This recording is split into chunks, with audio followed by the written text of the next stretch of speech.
Bonjour à toutes et tous. Ça fait un moment que j'ai rien publié sur ma chaîne Farm for Health et pour cause, je souhaitais modifier plusieurs choses dans mon concept, c'est-à-dire pas sur la méthode globale, sur mon annonce d'ouverture de vidéo, sur la musique et j'avais quelques petits problèmes techniques donc à résoudre. J'essaie d'y remédier petit à petit. Maintenant, j'ai un projet, donc le projet V dont je vais vous parler en fin de vidéo. Mais en fait que je ne peux pas reculer, qui commencera la semaine prochaine et je me dois maintenant de vous le présenter.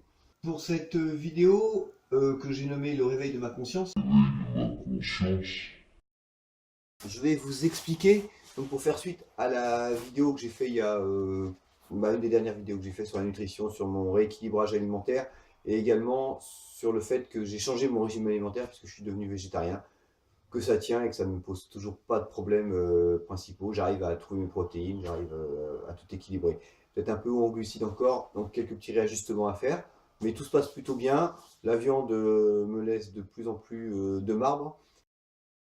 Donc cette vidéo, le réveil de ma conscience. Comme je vous l'ai déjà expliqué, il y a environ 1 an et demi, j'ai eu ce déclic donc par rapport à un résultat en compétition, en course à pied, donc un résultat personnel, qui m'a fait me poser la question savoir pourquoi je ne progressais pas malgré un entraînement serein. Quoi?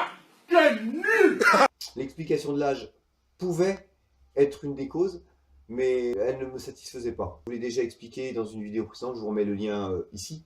Donc, par la course, et en même temps, je lisais un livre de Christophe Cariou, le CTS Nutrition, et également Sport sans blessure, que j'oublie souvent de mentionner, alors qu'au final, c'est sûrement celui qui m'a le plus aiguillé vers un autre mode de pensée. Le CTS Nutrition a réorganisé ma façon de m'alimenter et de concevoir la nourriture, mais le sport sans blessure a vraiment globalisé en fait ce que les arts martiaux m'avaient apporté depuis si longtemps, et malgré tout, il y avait un petit quelque chose qui me manquait. Donc ça a été ce déclic qui a enlevé le grain de sable dans les rouages et qui m'a donné envie de structurer et de vous présenter ma méthode d'entraînement, donc Farm for Health, que je pratique pour moi depuis plus de 20 ans et que je souhaite maintenant vous proposer de la manière la plus simple possible. Alors, histoire d'être un peu plus détendu, il paraît que je suis trop sérieux dans mes vidéos, j'ai décidé d'amener de quoi boire. Alors j'aimerais vous dire que c'est du thé antioxydant, voilà, un mélange de... En fait c'est du café. C'est bon le café, moi j'aime bien. Donc voilà, prise de conscience il y a 1 an et demi, rééquilibrage alimentaire sur 1 an et demi, et puis il y a 6 mois, un peu plus de 6 mois, j'ai commencé réellement à m'intéresser à la nutrition encore plus précisément, c'est-à-dire plus ne suivre qu'un seul exemple donc, du CTS, à regarder les différents régimes. Il a fallu que je réorganise ma façon de vivre. Il fallait que j'ajoute la cuisine. Réduire la consommation de produits industriels, ça a été relativement facile, avec quelques rares exceptions. Principalement le pain, mais qui n'est pas industriel, dans le sens où je l'achète en boulangerie en règle générale. Du pain complet, hein, plus de farine blanche, on n'oublie pas non plus d'éradiquer les 4 blancs, les 4 produits blancs, le sucre, le sel, la farine blanche et le lait. Petit bug. Ensuite, incorporer des végétaux, donc avec une dominance de légumes, donc des végétaux à tous mes repas. Donc ça c'est vraiment la méthode préconisée donc initialement par Christophe Cariou, hein, donc la première dans laquelle je me suis inspiré et que j'ai commencé à suivre le plus méthodiquement possible. Toujours en m'accordant 2 exceptions sur mes repas par semaine. Donc pour ma part c'est le dimanche soir, ma pizza du dimanche soir avec les enfants. Et puis généralement le jeudi soir on fait une soirée galette crêpes. Donc je fais moi-même les crêpes et les galettes.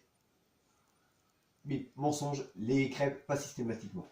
Je fais moi-même mes galettes. Et voilà, ce sont mes deux incartades, donc ils sont pas bien méchants puisque mes galettes sont bourrées de légumes, d'autant plus forcément depuis que je suis devenu végétarien. Donc ensuite, il y a une évolution logique sur ce rééquilibrage alimentaire. Je me suis progressivement déshabitué à manger de la viande. Or, dans la première partie de mon rééquilibrage alimentaire, j'ai réincorporé donc du jambon de montagne, qui est moins gras, à tous mes petits déjeuners. Moi qui mangeais café, pain, que je continue à faire. Je suis passé à œufs, jambon, salade pour les végétaux, et après le reste dans des proportions beaucoup plus réduites, un petit déjeuner classique. Donc, en devenant végétarien, il a fallu que j'enlève ce jambon qui au final était devenu une habitude seulement depuis 1 an. Alors, côté positif, c'est pas une habitude ancrée très profondément. Côté négatif, c'est justement la période aussi où on commence vraiment à se caler et à trouver ses repères. Donc, bah, on a cassé ce repère et voilà. Donc, je suis passé à un œuf le matin, toujours, et totalement enlevé le jambon. Le remplaçant dans un premier temps par des simili-charcuteries végétariennes, mais qui au final sont sans grand intérêt nutritionnel. Et donc, je le remplace par un saupoudrage de curcuma, de gingembre, donc directement sur mon œuf. Ça lui donne un petit goût parfumé, et c'est très bien comme ça. Avant ce basculement complet au végétarisme, il a fallu procéder un peu par étapes, et quasiment dès le début, le samedi, je me suis mis dans la tête d'incorporer un repas vegan. Forcément, à partir du moment où on commence à cuisiner, on recherche un petit peu plus, donc des informations tant sur la nutrition, donc par les biais des réseaux sociaux, donc de YouTube, de Facebook, des groupes, hein, et également par les lectures. Un livre de Julien Vénesson, donc sur la nutrition sportive. Évidemment, j'ai tous les livres de Christophe Cario. Et également, progressivement, j'ai cherché plutôt des livres avec des recettes végétales, voire véganes. Même si en ce moment, ça fait polémique. C'est la seule chose dont je ne pourrais pas me passer, le café. Je réduis donc progressivement, et le plus naturellement possible, ma consommation de viande, sans pour autant rechercher les vidéos chocs de L214, ou même si forcément j'y suis un petit peu plus sensible, je regarde un petit peu plus ce genre d'actualité. Je regarde aussi avec un peu de désolement les actes violents véganes. Je suis convaincu d'une chose, les causes ne passent pas par la violence. Même si des fois on aurait bien envie de mettre un petit coup de poing à une personne ou deux, histoire peut-être de se faire comprendre, c'est pas une solution.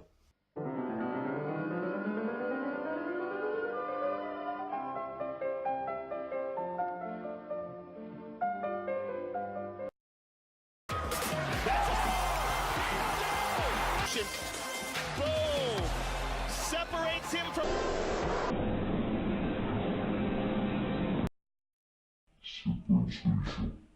Et puis ça s'est fait de fil en aiguille, et naturellement, j'en ai parlé avec mon fils, qui a 13 ans, donc qui est en âge de comprendre les choses, et je lui ai dit que probablement j'allais devenir végétarien. Lui sûrement a dû tout de suite comprendre vegan, mais non, on n'est pas là, je suis pas encore végétarien, juste végétarien, et puis ça s'est fait de fil en aiguille. Et puis le 20 juillet, comme je l'ai déjà expliqué dans la vidéo, je vous invite à revisionner tout à l'heure, même si elle est un peu longue, l'idée de complètement basculer mon régime alimentaire et donc de devenir végétarien. Donc contrairement à beaucoup d'antispécistes ou de véganes ultra, je ne sais pas si le terme ultra, qui est pour moi plutôt positif, s'adresse à cette minorité. Je ne veux pas être un prêcheur, porter la bonne parole. Après, il y a des choses qui sont logiques. La maltraitance animale, on ne peut pas y rester insensible. Dire que les animaux sont des sous-espèces de l'homme, quand on voit à quelle vitesse l'homme détruit la planète, j'aurais presque tendance à dire qu'ils nous sont supérieurs. Si je nomme cette deuxième vidéo le réveil de ma conscience, chacun fait ce qu'il veut, nous sommes en démocratie, nous sommes dans un monde libre. Je me suis quand même intéressé au fur et à mesure un petit peu plus à la cause environnementale, donc à l'écologie, aux énergies vertes ou renouvelables, bien sûr, comme j'en parlais un instant, à la cause animale. Et puis là, il y a eu un déclic grâce à YouTube qui m'a proposé une vidéo que je voyais depuis longtemps, mais la personne en image, maintenant on sait que c'est un personnage aussi qui s'est créé, même si je suis convaincu que c'est quelqu'un vraiment qui mérite d'être écouté. Donc c'est monsieur Gilles Lartigot. Je connaissais pas. Voilà, j'ai vu, je voyais sa vidéo, je vous la mettrai en lien par ici ou là. Donc sur laquelle il présente un œuf.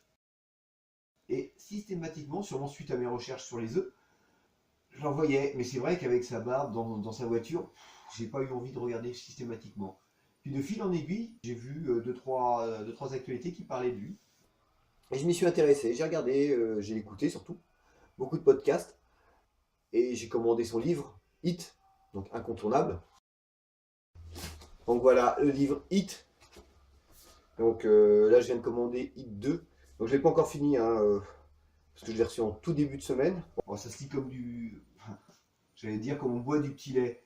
Là, c'est fait offense à l'auteur. Donc ça se boit comme du café. Et donc un livre un peu choc, un best-seller, qui s'est vendu à des millions d'exemplaires, qui continue à se vendre sûrement beaucoup. C'est choc, c'est un peu le personnage en fait, hein, un peu ce qui m'avait freiné au début en allant vers sa vidéo. Et puis au final, enfin, quand il passera en conférence en Bretagne, une chose est sûre, c'est que je serai présent à sa conférence. J'apprécie vraiment beaucoup, donc forcément maintenant je le suis sur tous les réseaux sociaux. Ceci étant, je vous invite également à me suivre donc sur les réseaux sociaux, sur le groupe Facebook, Franck Prépa Physique, sur Instagram, Franck2220 Coach, 2220 étant mon code postal, puisque j'habite en Bretagne, j'habite Lyon. Et sur YouTube évidemment, hein, sur ma chaîne Form for Health. Je referme ma parenthèse.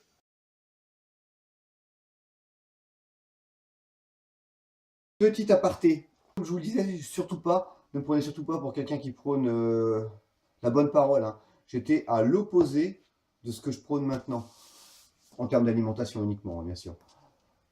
Donc, quelqu'un qui m'a fait un commentaire donc, sur une de mes vidéos, m'a dit que je faisais parfois penser à un maître à penser.